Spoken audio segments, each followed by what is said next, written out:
Was your last IVF cycle unsuccessful, unfortunately? Are you looking for answers to why that may have been the case? Keep watching, I might have some of those answers for you.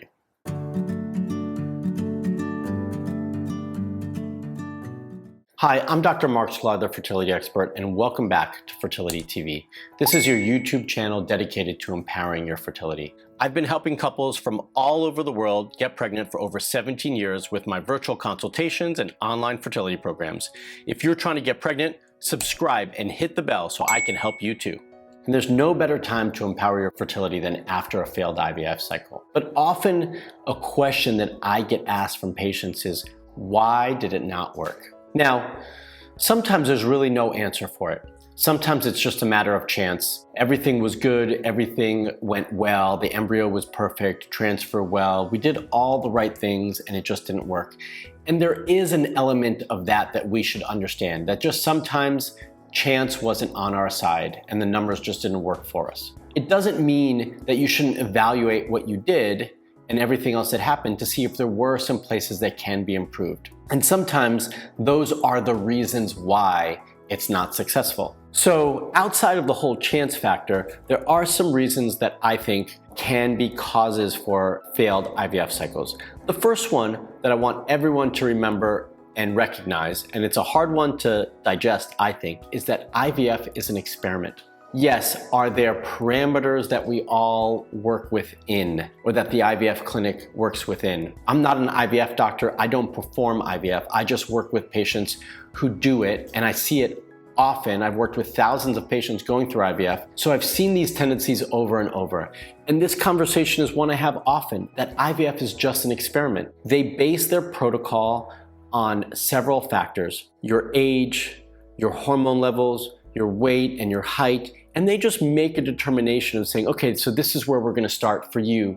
This is my best guess of what I think is gonna yield the right results for you, and this is where we're gonna start. But you know, sometimes that guess is just not right, and where they thought it was gonna yield good results just didn't. And it's an unfortunate thing because IVF is expensive, it's emotional, it's time consuming. So it's a shame that some of this just comes down to an experiment. Now, hopefully, we've all learned from that first cycle and make some changes and improve on the second cycle so that we're not in the same situation. But I don't think anyone goes out saying, oh, this is an experiment. But I do think it's important for you to look at it that way because I think that's the way it should be approached and understood. 2, protocol is everything. If your physician chooses the wrong protocol for you, your body's not going to respond because it's not the right protocol for you. Protocol is everything: the type of medication, how much, when they give it.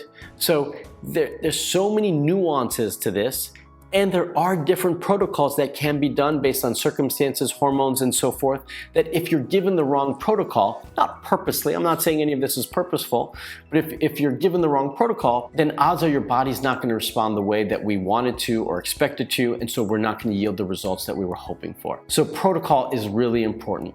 Number 3, if you haven't spent the time and the effort necessary to find out what the root cause is and the reason why you're not getting pregnant, then that could make a difference and interfere with the IVF process. Because if you haven't figured out why you're not getting pregnant, then you can't create a plan for addressing those root issues that yield the result that you're looking for. You're kind of just putting a Band-Aid on and just trying to force a pregnancy versus treating the real issue to create a natural pregnancy. So I do think addressing the root cause, finding out what that is, and creating a plan around it is really important. And that dovetails into my 4th point, which is preparation. If you haven't found out, or you did find out what the root cause is, but you didn't take the time to prepare for the IVF cycle in advance based on your root issues and giving yourself enough time to make sure that you created a right environment and nurtured your ovaries and nourished your uterus to create a right environment for implantation, then odds are you didn't do enough in advance of your IVF cycle. So those are the 4 reasons that I typically see in my office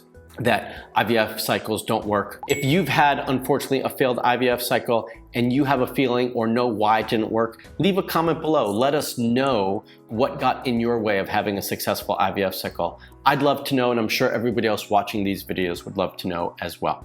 And if you're just watching this video and you want to get more information on how you can improve your IVF cycle, then check out one of these videos all right here, right at your fingertips to learn more. And I'll see you in my next video. If you found this video helpful, there are 3 things I need you to do right now. Number 1, like this video and leave a comment below letting me know what other videos you want me to cover in future videos that I record. Number 2, subscribe to Fertility TV to get the best tips on how to get pregnant naturally. And number 3, download the IVF code. It's the must list for anyone thinking about IVF.